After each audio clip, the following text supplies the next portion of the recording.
Boa noite, minhas irmãs, meus irmãos, boa noite. Boa noite. Muito bem, agora eu gostei. Estamos reunidos em torno da obra No Mundo Maior, de André Luiz, psicografia do nosso querido Francisco Cândido Xavier. E hoje é o nosso estudo de número 32. Nós rogamos que o nosso Senhor Jesus, que os amigos espirituais possam conduzir todo esse nosso trabalho, nos inspirando e nos fortalecendo. A nossa irmã Maria Luísa irá fazer a recapitulação do nosso último estudo. Bom, nós estamos então acompanhando aí um caso, juntamente com o Calderaro e o André, desse menino, né, com essa senhora, com essa mãe que tem essa criança de aproximadamente 8 anos.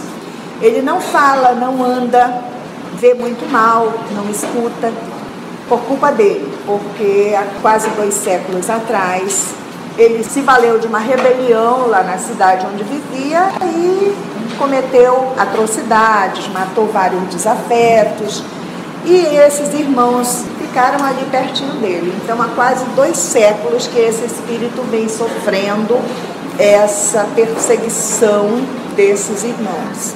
Foram rareando, uns foram perdoando, mas restam 2 que estão lá do lado dele. E o Calderaro então explica para o André que o espírito não retrocede. Ele não retrocedeu espiritualmente, ele está apenas com o corpo. Por quê? Porque ele deformou o corpo perispiritual dele com todas as atrocidades que ele cometeu. Ele diz, espiritualmente ele não regrediu, mas ele traçou um plano de extermínio praticamente do perispírito dele, porque ele fez muito mal, então ele está com o perispírito totalmente deformado. Isso que o Calderaro está então explicando para nós. E ele fala que a pior fase dele já passou, que ele já está entrando num processo de redenção, porque ele já está sendo amparado, ele procurou uma pessoa que está ali, que é a mãe dele, que ora por ele, que cuida dele com amor, com carinho.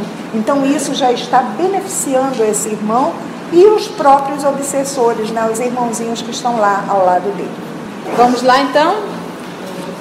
Reparando a estranha atitude dos infelizes desencarnados que o seguiam, pretendia indagar algo relativamente a eles, quando Calderaro veio ao encontro de meus desejos, continuando. Então, ele está há 2 séculos reparando o mal realizado outrora.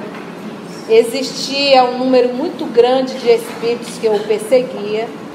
Ao decorrer desses 2 séculos, esses espíritos foram perdoando, optando em continuar a sua vida, mas ainda existem 2 perseguidores ao lado dele. E ele, apesar dessa condição difícil fisicamente, onde ele nem sentar senta, mas diz o nosso irmão Calderaro que ele já está na melhor fase.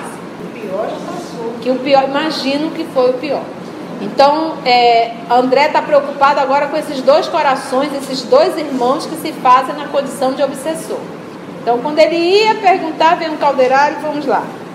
Também os míseros perseguidores são doentes do ódio e da vingança, como o nosso enfermo é um remanescente do crime. Só um pouquinho para não passar. Doentes, tu não vai me pensar. Quer dizer, a palavra também quer dizer entidades. Você não vai me pensar no bichinho de entidades, tá? Então, também os míseros perseguidores são entidades do ódio e da vingança. São náufragos na derradeira fase de salvação, após enorme hecatombe no mar da vida, onde se perderam por muitos anos por incapazes de usar a bússola do perdão e do bem. Aproximam-se, porém, do porto socorrista. Voltarão ao sol da existência terrestre por intermédio de um coração de mulher que compreendeu com Jesus o valor do sacrifício. Em breve, André, consoante o programa redentor já delineado, ingressarão neste mesmo lar na qualidade de irmãos do antigo adversário. E quando entrelaçarem as mãos sobre ele, consumindo energias por ajudá-lo, assistidos pela ternura de abnegada mãe, amorosa e justa, beijarão o velho inimigo com imenso afeto. Transmudar-se-ão as negras algemas do ódio em alvinitentes liames de luz, nos quais refugirá o amor eterno. Chegado esse tempo, a força do perdão restituirá nosso doente à liberdade. Largará ele, qual pássaro feliz, este mirrado corpo físico, sufocante cárcere do crime e suas consequências, no qual se debateu por quase 2 séculos. Até lá, importa zelar com empenho pela valorosa mulher que é essa, vestalina senhora deste lar, em quem as forças divinas respeitam a vocação para o martírio, por iluminar a vida e enriquecer a obra de Deus. Vamos lá? Então, a preocupação de André são com esses 2 espíritos. E vem o nosso querido irmão Calderário nos dando uma lição de perdão, renúncia e reparação. Quando nós procuramos o centro espírita e sabemos da presença de um ente, de uma entidade que está atuando dentro do nosso lar de uma forma muito ostensiva, no processo obsessivo, tenhamos certeza que essa alma se está ali, essa entidade se está ali, ela tem um vínculo com aquele grupo. E esse vínculo é o vínculo do ódio. E se há o ódio, é porque alguém maltratou alguém.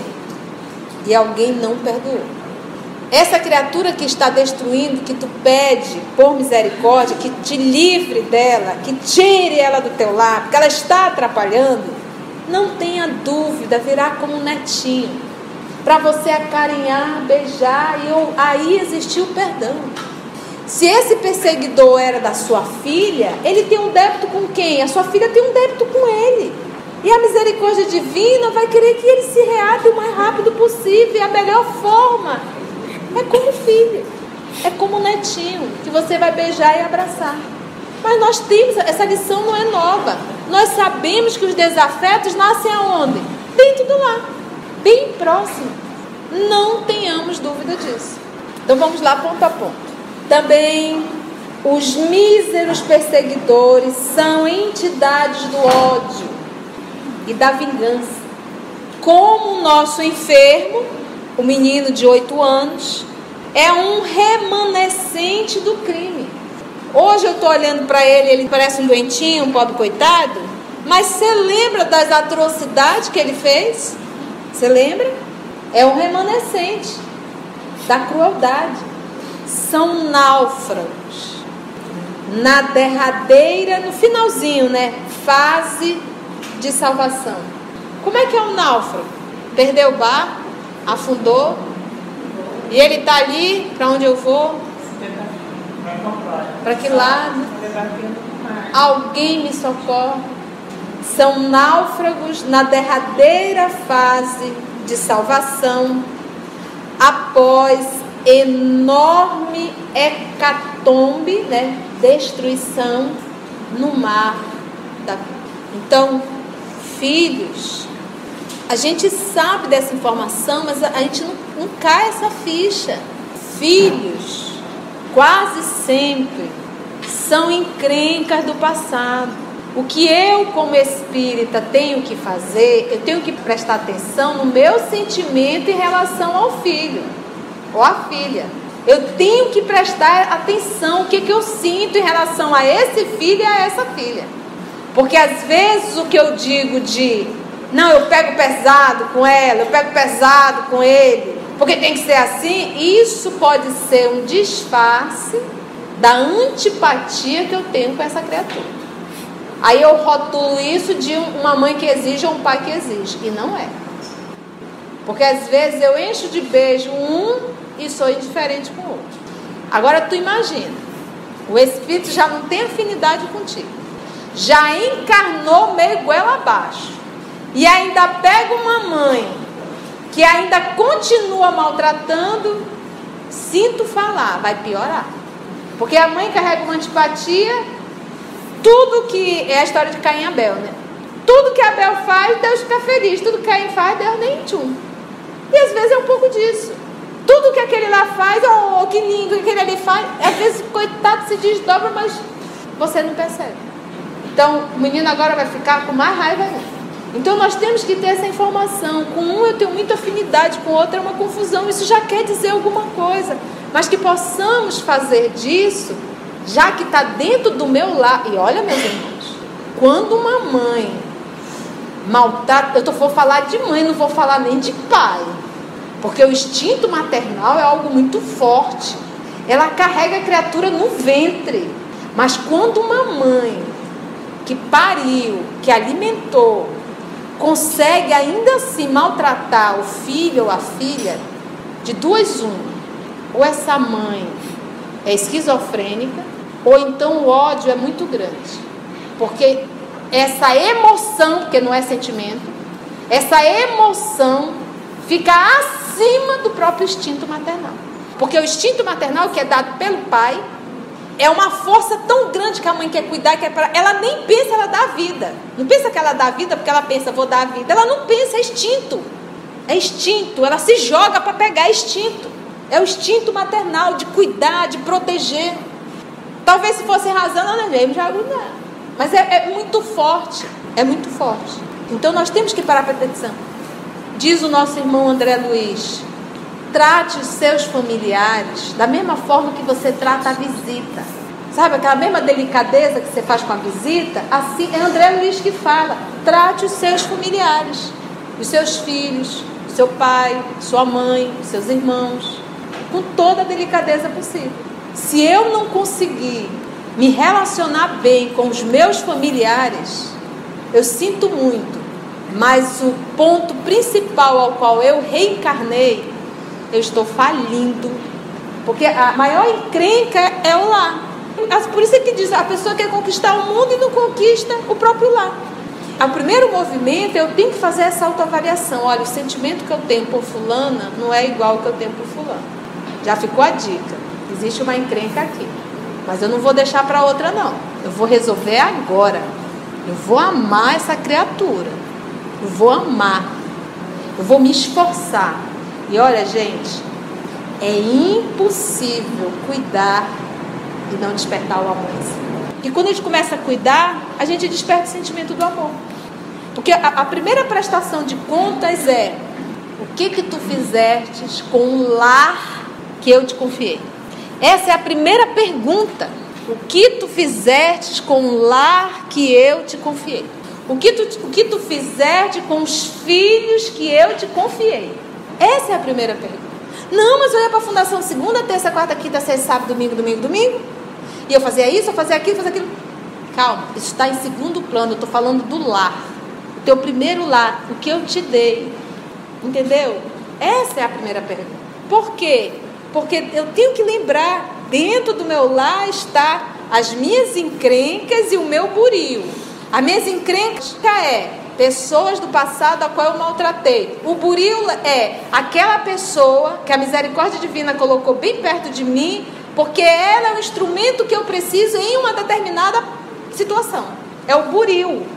Não é que eu tenha feito mal nenhum, mas ela vai fazer exatamente aquilo que eu não suporto, que é para eu poder aprender a suportar. Porque a encrenca não está nela, está em mim. Então nós não podemos esquecer disso. Meu maior trabalho, o meu primeiro trabalho se chama lar. Mães, filhos, olho neles. Teu compromisso é com eles. E tu vai prestar conta com Deus. O que tu fizeste com os filhos que eu te confiei. E os filhos eu te emprestei, mas são meus. Entendemos? Então vamos lembrar sempre disso. Essas criaturinhas aqui, é a mãe que tem que fazer essa reflexão. eu não me dou bem com, eu não me sinto bem com, eu não sou dócil com, eu não sou por quê? Aí faz essa autoavaliação. Não é preciso pôr no outdoor, é preciso que ninguém saiba, só você. Uma vez você tomando consciência disso, que é necessário, por isso o autodescobrimento, uma vez você tomando consciência disso, você sabe aonde você vai ter que trabalhar. E aí começa o trabalho ali. Com esse aqui que é minha encrenca, com esse que eu vou ter que trabalhar mais. Para a gente quitar isso. Onde se perderam por muitos anos por incapazes de usar a bússola do perdão e do bem, que é perdoar e realizar o bem. E lembra que perdão não é um movimento externo, é interno. Não é dizer eu te perdoei, Augusto. Nós já estudamos muito bem isso. O perdão é um movimento interno. Não desejar o mal.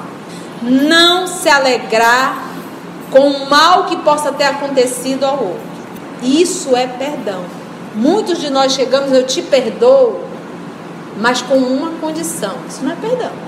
Ou então eu te perdoo e sempre que houver oportunidade, joga na cara do outro. Te perdoo, mas não tem uma amnésia.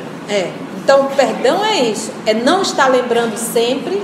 Daí o esquecimento é não lembrar sempre. Não estar revivendo, senão a gente fica doido. E não desejar mal para o outro.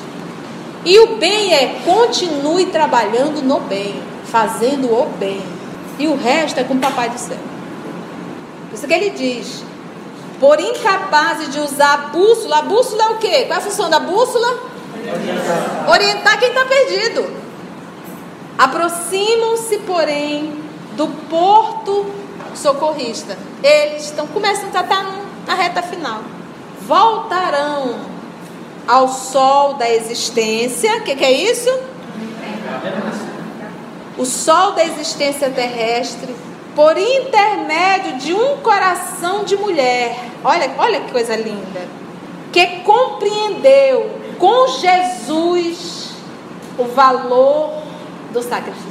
Porque ser mãe é um sacrifício. Mas ela já compreendeu com Jesus isso. E quando eu falo de ser mãe, eu não estou falando de parir. Eu estou falando de ser mãe. Porque eu posso ser mãe da minha mãe. Eu posso ser mãe do meu pai. Eu posso ser mãe de um filho de uma outra mãe. Voltarão ao sol da existência terrestre por intermédio de um coração de mulher que compreendeu com Jesus o valor do sacrifício. Em breve, André, consoante o programa redentor já delineado, programação divina, ingressarão neste mesmo lar, na qualidade de irmãos do antigo adversário. Irmãos, a nossa irmã terá outros. Olha a bênção da reencarnação e a bênção da mulher parir. Ou seja, se a mamãe teve 9, foi 9 capetinhas que ela deu a oportunidade de viver.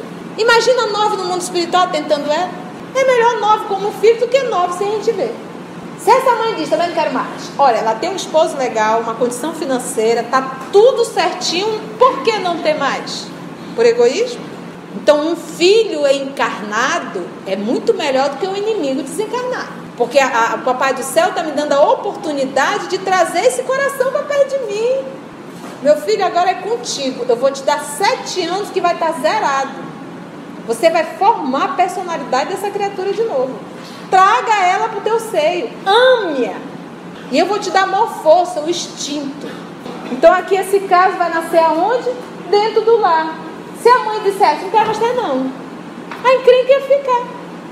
Então não existe mal em ter filhos. Às vezes o mal é não tê-los.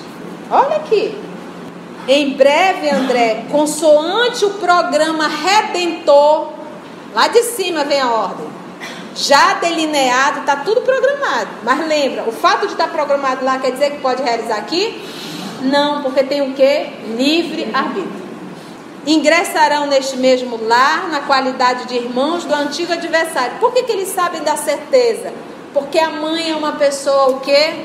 Amorosa. Tem o hábito da oração. Ela está em perfeita comunhão com o Calderário e outros espíritos. vai ficar muito mais fácil envolvê-la para prepará-la para essa nova encarnação. E serão 2, viu? Não é só um, não. Não sei se gêmeos ou um de cada vez, mas que vão vir 2, virão. E quando ingressarão neste mesmo lar na qualidade de irmãos do antigo adversário. E quando entrelaçarem as mãos sobre ele, consumindo energias por ajudá-lo, olha que lindo, assistidos pela ternura de abnegada mãe, porque o menino não é todo tortinho, todo doentinho, está com 8 anos. Esses outros não vão nascer? No futuro, quem vai cuidar desse doentinho? Os irmãos. Olha que lindo isso.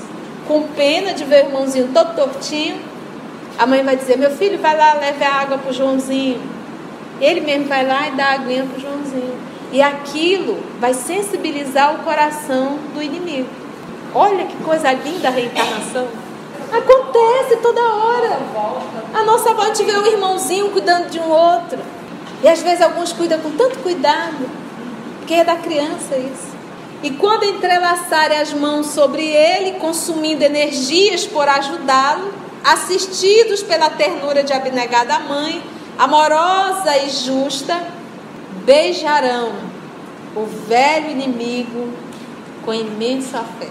Irmão, beija o maninho está dodói. Mamãe, por que o maninho não anda? Porque o maninho é dodói. Vamos fazer carinho no maninho. Ajuda a mamãe a dar comida do maninho. Transmudar-se-ão as negras algemas do ódio, que é uma emoção, virou um sentimento. A emoção foi, na hora que a criatura matou, veio a emoção da raiva e nutriu o sentimento de ódio. A qualidade do sentimento está ligada à evolução moral do espírito. E a emoção também. Emoção é algo fisiológico, tá? Transmudar-se-ão as negras algemas do ódio em brilhantes liames de luz, nos quais refugirá o amor eterno. Refugirá é o quê? Refugia é o quê? Brilhar. Chegado esse tempo, isso aqui é um poema. Chegado esse tempo, a força do perdão restituirá nosso doente à liberdade. A força do perdão vai restituir, porque os dois ainda não o perseguem, ainda estão perseguindo? Estão. Uma vez esses espíritos reencarnados como irmãos, cuidando daquele doentinho, despertando o sentimento do amor, isso vai despertar o quê? O perdão. Porque uma vez que eu amo, o perdão aconteceu. Restituirá o nosso doente, o menininho de 8 anos, à liberdade. Largará ele, qual pássaro feliz, esse mirrado corpo físico, sufocante cárcere do crime e suas consequências. Falando do corpinho dele agora. Sufocante cárcere do crime, no qual se debateu por quase 2 séculos. Ele está há 2 séculos encarnando em corpos deformados. E esse aqui foi o melhorzinho. Fala, filho. Ele está encarnando há 2 séculos com a mãe? Não necessariamente. Não saberia te dizer se com a mesma. Mas que ele está reencarnando há 2 séculos, sim. Sabe Deus com quantas pessoas ele não está comprometido, entendeu? Porque lembra que ele tinha muitos e muitos perseguidores. E ao longo desses 2 séculos, muitos foram o quê? Perdoando. Então, esse perdão não necessariamente foi ele desencarnado, os espíritos obsessores, eu perdoo. Talvez tenha sido encarnando, junto dele, próximo dele. Nesses 2 séculos, nesses 200 anos, talvez esses espíritos a qual ele maltratou tenham encarnado com ele. E nesse processo dessas reencarnações, tenham realizado o perdão. Então eu acho que talvez não tenha sido com a mesma mãe. Porque ele tinha muitas encrencas para reencarnar. Por isso necessitou de quase 2 séculos. É por isso que eu digo, não vale a pena não obedecer a Deus. Eu tenho que fazer o que Ele quer. Quando eu faço o que eu quero, eu quebro o focinho. As leis dos homens, porque às vezes os homens dizem, isso aqui está certo, está dentro da lei. Mas nós sabemos que não está de comum acordo com as leis divinas. Porque na época de Moisés estava dentro da lei matar as mulheres apedrejadas. Estava dentro da lei, se alguém matasse alguém da minha família, eu ia lá e matava a família todinha do outro. Isso era legal. Então tem muitas coisinhas na nossa sociedade hoje que é legal para a lei dos homens, mas não para a lei divina. E eu tenho que estar associada às leis divinas. Até lá, diz Calderaro, importa zelar com empenho pela valorosa mulher que é essa. Quem é essa valorosa mulher? A mãe. Valorosa mulher. Vestalina. Aí anota aí que nós pesquisamos aqui. Vestalina. Sacerdotisa, virgem, dedicada ao culto da Vesta, que é a deusa venerada na Roma antiga. Por isso o termo vestalina. Vestais. No sentido figurado, que talvez tenha sido que o nosso irmão Calderaro, mulher formosa e casta. Quando eu, esposa, vivo na fidelidade de um casamento, eu sou uma mulher casta. Quando eu, esposo, vivo a minha fidelidade matrimonial, eu sou um homem casto. Isso é a castidade. Por isso que ele a chama de Vestalina, senhora deste lar, em quem as forças divinas respeitam a vocação nela para o martírio. Qual é o martírio dela? O martírio de Joana de Cusa foi o quê? Cuidar do marido e amá-lo como. O sacrifício final foi a libertação. Aquele chamado do nosso Senhor Jesus, quando ele diz, aquele que amar mais ao filho, à mãe, ao pai e ao irmão e ao esposo do que a mim, esse não é digno de mim. Porque às vezes você se associa num erro com o filho para ficar de bem com o filho, se desassociando do Cristo. Você não é digno do Cristo, passando a mão na cabecinha da criatura de Deus. Então, nesse momento, quando o filho diz, mãe, nega por mim que sou teu filho, ela não negou. Senhora deste lar, em quem as forças divinas respeitam a vocação para o martírio. O martírio dela era esse, o lar, o filho adoecido. Lembra que essa criança está com 8 anos e ela já está praticamente esgotada. É por isso que Calderaro está nessa casa, para ajudar, senão ela vai surtar. Que não é fácil cuidar de pessoas enfermas nessa situação há tantos anos. Por iluminar a vida, olha aí, iluminar a vida, não é jogar purpurina em cima de si. Nós só iluminamos a vida através do sacrifício. É por isso que a gente diz assim, chegou no final da noite, eu tenho que fazer uma pergunta. Em que momento hoje eu fiz um sacrifício? Nenhum. Então hoje foi um dia que eu não vivi. Foi um dia que eu não fiz fazer brilhar a vossa luz. É o sacrifício. O que é o sacrifício? Eu não quero fazer. Eu não estou com vontade de fazer. Eu estou cansada. Eu não vou ganhar nada fazendo isso. Mas eu vou fazer. Isso é o sacrifício. Que para Joana foi entregar o filho. Para nós ainda é calar a boca. Porque o sacrifício ele está dentro de níveis de evolução. Por iluminar a vida e enriquecer a obra de Deus. Mal terminava Calderaro as elucidações, essas explicações, quando um dos verdugos desencarnados se moveu e tocou com a mão o cérebro do doentinho, recomendando-me, o assistente, examinasse os efeitos desse contato. Ou seja, o irmão obsessor se levantou e colocou a mãozinha sobre a cabeça do menino de 8 anos de idade que está encarnado. Esse que será o seu futuro irmão. Extrema palidez e enorme angústia transpareceram no semblante do paralítico. Notei que a infeliz entidade emitia pelas mãos estrias negras de substância semelhante ao piche. Você conhece o piche, né? As quais atingia o encéfalo do pequenino, acentuando-lhe as impressões de pavor.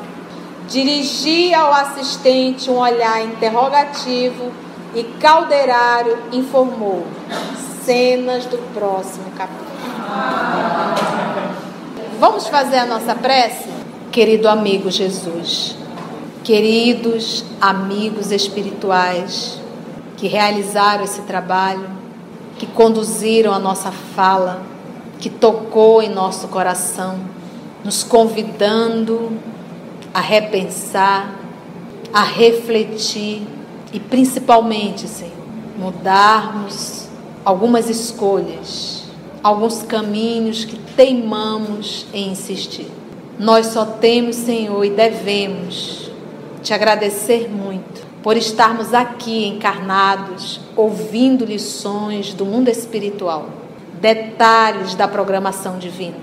Senhor Jesus, nos ajude a honrar com a nossa família, nos ajude a amar aquele ente tão próximo de nós, mas tão distante do nosso coração.